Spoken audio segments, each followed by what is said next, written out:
एक बार की बात है। बुद्ध एक गांव में ठहरे हुए थे। एक व्यक्ति आकर बुद्ध से कहता है, आप इतने दिनों से, इतने वर्षों से लोगों को समझा रहे हैं परमात्मा के लिए, मोक्ष के लिए, आत्मा के लिए। कितने लोगों को परमात्मा उपलब्ध हुआ? बुद्ध ने कहा, मैं लोगों को समझा रहा हूँ, उनसे कह रहा हूँ।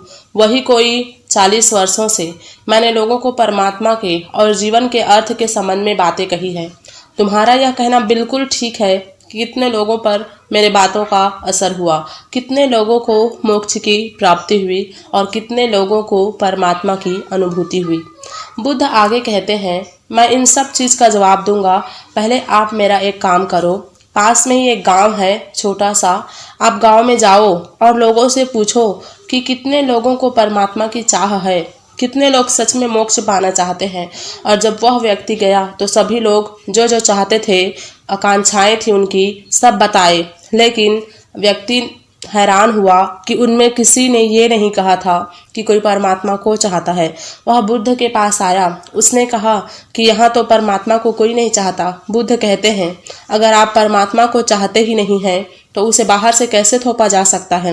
इस दुनिया में कोई किसी को कुछ नहीं दे सकता। भीतर प्यास होनी चाहिए किसी चीज़ को पाने के लिए, तभी हमें पानी मिल पाता है। नमस्ते दोस्तों, सनशाइन यूट्यूब चैनल में आपका स्वागत है। आज हम ओशो की एक बुक जीवन की खोज के बारे में बात करेंगे, जिसका अध्याय 1 है प्यास।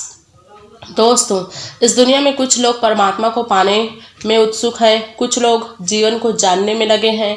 चाहे किसी भी प्रकार की आकांक्षा हो, जिस वजह से आज आप ये ऑडियो समरी सुन रहे हो, वो आप चाहे आपके पास फ्री टाइम ही क्यों ना हो, उसे आप स्पेंड करना है, या फिर आप कि किसी दोस्त ने आपको ये वीडियो रिकमेंड किया इसलिए आप सुन रहे हो, चाहे रीज़न कुछ भी हो, ये वीडियो आपके लिए एक माइलस्टोन साबित होगी।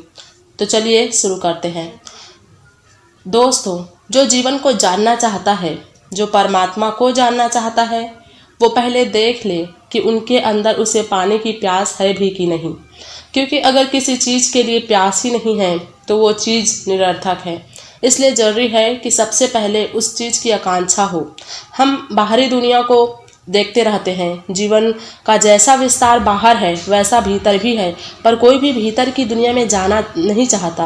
हम सब अपने बाहर की दुनिया से, चीज़ों से असंतुष्टि जाहिर करते हैं, पर क्या हमने कभी इस जीवन को लेकर कोई असंतुष्टि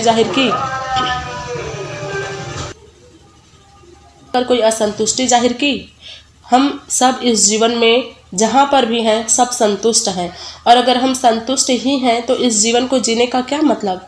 मतलब तो तभी बनता ना जब इनमें कोई असंतुष्टि हो। और खुद से पूछिए कि क्या आप सच में भीतर से, अंदर से उतना ही संतुष्ट हैं? क्या आपका ध्यान अपने अंदर की तरफ भी जाता है या नहीं? जिस तरफ हम अपने ध्यान को लगाते हैं वहाँ के दरवाजे खुलने लगते हैं, और जिस तरफ हमारा ध्यान नहीं जाता उधर का दरवाज़ा बंद हो जाता है। जैसे सपोज मान लो कि आप कोई प्रवचन सुन रहे हो और आपका ध्यान 100% उस प्रवचन पर है, आपका ध्यान बाकी चीज़ों पर नहीं है। इसलिए आपको अपने बगल के रोड से गुजरती हुई गाड़ियों की आवाज़ सुनाई नहीं दे रही, लेकिन कोई आपके ध्यान को आकृष्ट कर बताए कि रोड पर गाड़ियां चल रही है, तो आपका ध्यान वहां जाएगा और आपको लगेगा कि गाड़ी तो चल रही है। गाड़ी पहले भी चल रही थी, बस आपका ध्यान नहीं था। और जिस तरफ हमारे ध्यान जाते हैं उस तरफ हमारा बोध शुरू हो जाता है। हमारे सत्ता के प्रति जो एहसास है वो शुरू हो जाता है। हमारे सारे विचार, हमारी सारी बातें, सारी चेष्टाएं, सारे धर्म सब एक ही बात पर बल देते हैं कि हमारा जो ध्यान है, जो अभी अपने बाहर की दुनिया की तरफ है, उसको भीतर की दुनिया की तरफ कैसे लाया जाए। इसका मतलब ये नहीं है कि हम बाहर की दुनिया से आंख मूंद लें, बिल्कुल नहीं। इसका मतलब है कि बाहर की दुनिया से थोड़ा विराम खोज लें ताकि अपने कॉन्शियसनेस की धारा को भीतर ले जाने में समर्थ हो सके। हम पाएंगे कि हमें एक अद्भुत जीवन की प्राप्ति हुई है। सत्य को हम जान पाएंगे जो हमारे भीतर गहराइयों में है। हमारे भीतर भी एक दुनिया है जिसे वही लोग जान पाते हैं जिन्होंने इस दुनिया को गहराई से देखा है और उनको इस जीवन की खोज के प्रति एक प्यास थी, जिसके कारण वे परमात्मा से मिल पाए।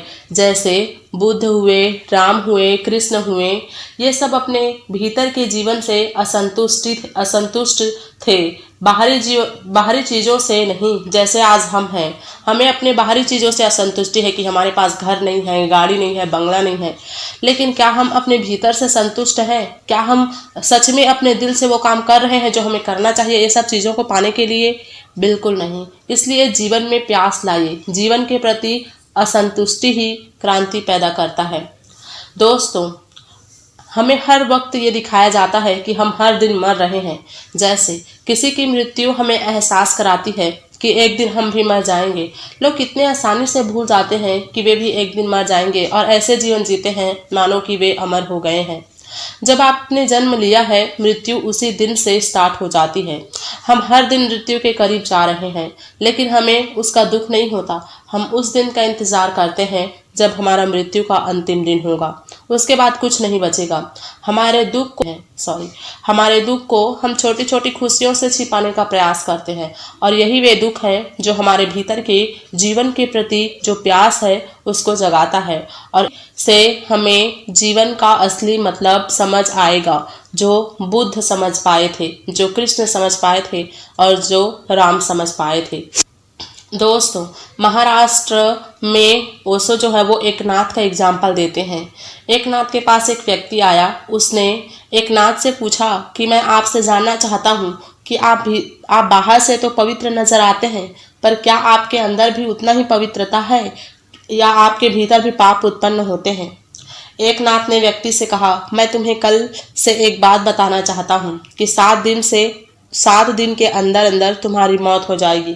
यह सुनकर व्यक्ति खड़ा हो गया और मंदिर से लड़खड़ाते हुए गिर गया सीढ़ी के पास उतरते हुए, और उसे 2-4 लोगों ने उठाकर उसके घर पहुंचाया, मानो कि वो अभी बूढ़ा हो गया है और अभी मर जाएगा। उसकी हालत ऐसी हो गई। और 7वें दिन जब आया तो शाम को सन्यासी उसके पास गया और पूछा, क्या 7 दिनों में तुम्हारे भीतर कोई पाप उत्पन्न हुआ? सन्यासी बोलते हैं, क्या बात कर रहे हैं, मैं मरने वाला हूँ, मेरे भीतर कैसे पाप उत्पन्न हो सकता है? फिर सन्यासी उसे कहते हैं, मैंने तुम्हें झूठ बोला था कि तुम मरने वाले हो। मैं तो तुम्हें तुम्हारे प्रश्नों का उत्तर दे रहा था। जिस व्यक्ति को पता है कि वह हर क्षण मर रहा है, उसके भीतर पाप उत्पन्न नहीं होते, जो जानता है कि मृत्यु सत्य है। दोस्तों, ओशो एक और एग्जाम्पल देते हैं बुद्ध का। वे कहते हैं कि बुद्ध को उनके पिता ने संभाल कर रखा, क्योंकि बचपन में ज्योतिष ने बता दिया था कि बुद्ध या तो सन्यासी बनेंगे या चक्रवर्ती सम्राट। तो सिद्धार्थ के पिता ने ज्योतिष से कहा कि क्या इसे चक्रवर्ती सम्राट बनाया जा सकता है? तो ज्योतिष कहते हैं कि ये करने के लिए आपको सिद्धार्थ को हर वो चीज़ से दूर रखनी होगी जिससे उसको एहसास हो कि मृत्यु सत्य है। सिद्धार्थ के पिता ने वही किया। उसे महल में ही सारी सुविधा दी, सब कुछ दिया, बाहर जाने नहीं दिया। लेकिन एक दिन बुद्ध एक युवक महोत्सव में गया। रास्ते पर पहली बार उसने एक बूढ़े व्यक्ति को देखा, बीमार व्यक्ति को देखा और अर्थी को देखा। सबको देखकर बुद्ध ने कहा कि क्या मैं भी बहुत बीमार पड़ जाऊंगा, मैं भी बूढ़ा हो जाऊंगा और मैं भी मर जाऊंगा। दोस्तों, इस तथ्य ने बुद्ध को बहुत भ्रमित कर दिया, और बुद्ध तुरंत ही युवक महोत्सव से अपने घर चले गए, और वे कुछ दिनों के बाद जो है वो सन्यासी बन गए और आगे चलकर बुद्ध कहलाए। दोस्तों, जीवन के तथ्यों को हम स्वयं से संबंधित करें। जीवन में जो घट रहा है उसे अपने पर घटा हुआ महसूस करें। मतलब मृत्यु के प्रति सजगता हो, सबको एहसास हो कि मृत्यु सत्य है, और हमारा जो शरीर है वो मिट्टी से बना है और मिट्टी में ही मिल जाना है। तो शायद आपके भीतर भी जीवन को लेकर प्यास पैदा हो पाएगी, और इसे जीवन के प्रति जो प्यास है उसको हम कैसे खोजें, इसको हम नेक्स्ट वीडियो में देखेंगे। आज के लिए इतना ही। अगर हमारा ये वीडियो आपको पसंद आया तो लाइक, शेयर एंड सब्सक्राइब कर सकते हैं। मुझे इतना टाइम देने के लिए थैंक